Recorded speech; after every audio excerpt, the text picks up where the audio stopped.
हम उत्तराखंडी हैं, भौगोलिक दृष्टि से हम हिमालय के क्षेत्र से जुड़े हुए हैं, जिसको हम आज मोदी जी ने प्रथम गांव कहा है।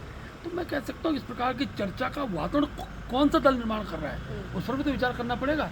आखिरकार उत्तराखंड की जो देवभूमि है, ये देवभूमि में हर प्रकार का, हर समुदाय का, जाति का, बिरादरी का, हर वर्ग का व्यक्ति रहता है। इसलिए उत्तराखंड के हम सब नागरिक हैं, इस भाव की चर्चा होनी चाहिए।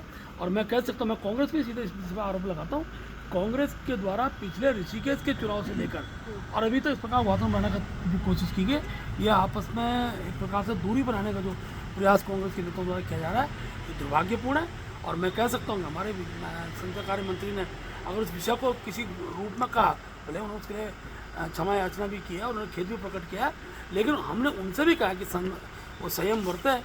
लेकिन जिस प्रकार से अब मैं अनेकों सोशल मीडिया के वो देख रहा हूँ, अनेकों जगह पर विधायक जो इस प्रकार की टिप्पणी कर रहे हैं कि जो कि इस राज्य के लिए हितकारी नहीं है, उन पर अंकुश कौन लगाएगा?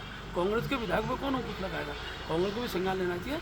और जिस प्रकार से कांग्रेस के विधायक द्वारा सदन के अंदर अमर्यादित भाषा का प्रयोग किया और जिस प्रकार से उनके कुछ विधायकों द्वारा इस प्रकार का वातावरण बनाने का प्रयास किया, खासतौर पर ऋषिकेश के बाद जो घटनाक्रम हुआ, उसको रोकने की आवश्यकता है। सर, एक आखिरी सवाल है, क्योंकि मुख्यमंत्री ने ये वादा किया था अपनी जनता से कि हम भू कानून लेकर आएंगे, और कहीं ना कहीं मुख्यमंत्री अपना वादा पूरा करते हुए नजर आए, सरकार अपना वादा पूरा करते हुए नजर आई है, लेकिन अभी भी विपक्ष का एक सवाल है कि उधम सिंह नगर और हरिद्वार के साथ जो छलावा हुआ है, इसको लेकर क्या कहें? देखिए, भू कानून इस प्रदेश की आवश्यकता थी, लेकिन रोजगार भी आवश्यकता है, उद्यम लगे, ये भी सरकार की प्राथमिकता है। हमारे यहाँ सीमित नौकरियाँ होती हैं, सरकारी नौकरी, छोटा राज्य है, सरकारी नौकरी सीमित होती है, लेकिन उद्यम लगेंगे तो बहुत से लोगों को रोजगार का अवसर मिलेगा।